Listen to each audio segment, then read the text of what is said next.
आप ये तो जानते ही होंगे कि हिंदू धर्म में किसी व्यक्ति की मौत हो जाने के बाद उसका अंतिम संस्कार किया जाता है, फिर 13वीं की जाती है जिससे आत्मा को मुक्ति मिलती है। लेकिन क्या आप 13वीं करने के पीछे की असल वजह के बारे में जानते हैं? 13वीं मनाने का क्या महत्व होता है? साथ ही अगर किसी व्यक्ति की 13वीं नहीं की जाए तो क्या होता है? गरुड़ पुराण में 13वीं को लेकर क्या बताया गया है?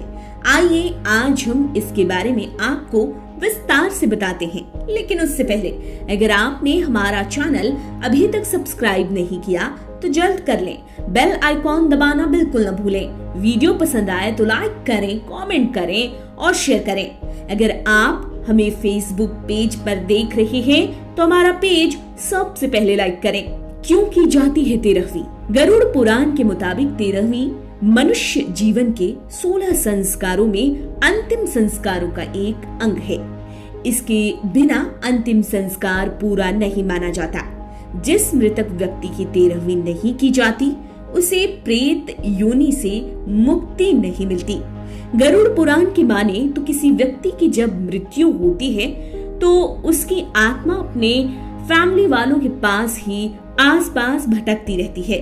ऐसा इस वजह से क्योंकि मृतक आत्मा में इतनी शक्ति नहीं होती कि वो मृत्यु लोक से यम लोक का सफर तय कर सके। ऐसे में मृतक के जो फैमिली वाले होते हैं वो नियमित पिंडदान करते हैं। गरुड़ पुराण में ये भी बताया गया है कि मृत्यु के 10 दिनों तक जो नियमित पिंडदान होते हैं उससे आत्मा के अलग अलग अंगों का निर्माण होता है। फिर 11वें और 12वें दिन शरीर पर मांस और त्वचा का निर्माण होता है। इसके बाद जब 13वें दिन 13वीं पर मृतक के नाम से पिंडदान होता है तो इससे ही यमलोक तक का सफर तय करने का बल आत्मा को मिल पाता है और वो यमदूतों के साथ निकल जाती है। गरुड़ पुराण के मुताबिक मृत आत्मा को मृत्युलोक से यमलोक तक जाने में 1 साल यानी 12 महीने तक का वक्त लगता है।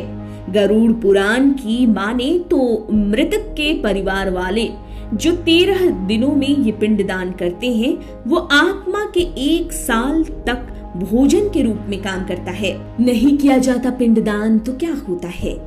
जिन मृतक व्यक्ति का पिंडदान नहीं किया जाता उनके बारे में भी गरुड़ पुराण में बहुत ही डिटेल से जानकारी दी गई है। गरुड़ पुराण में बताया गया है कि जिस मृतक आत्मा के नाम से उसको 13वीं के दिन यमदूत घसीटते हुए यमलोक ले जाते हैं। यमलोक में ऐसी आत्मा को काफी कष्टों का सामना करना पड़ता है।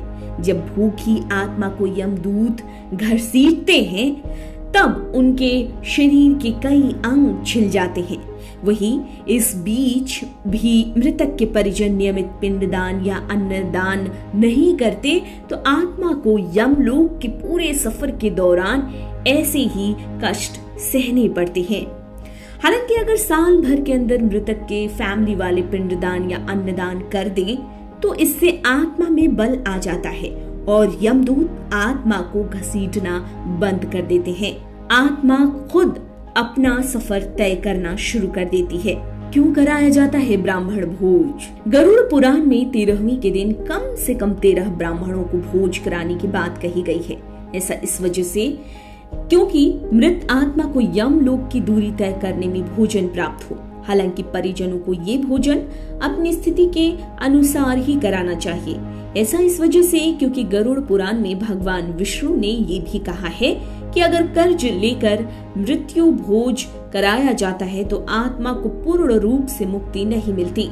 आत्मा ये देखकर दुखी होती है कि श्राद्ध जैसे कर्म की वजह से उसके परिवार वाले कर्ज में डूब गए हैं। इसके अलावा गरुड़ पुराण में ये भी कहा गया कि अगर कोई मृतक के परिवार वालों को मृत्यु भोज के लिए मृतक की संपत्ति बेचने के लिए कहता है तो उसको यमदूत कभी माफ नहीं करते।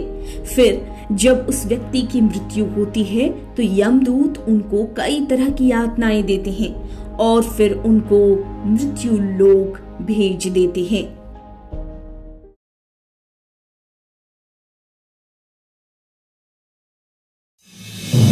आप देख रहे हैं नेट्रिक न्यूज, साहस सच कहने का।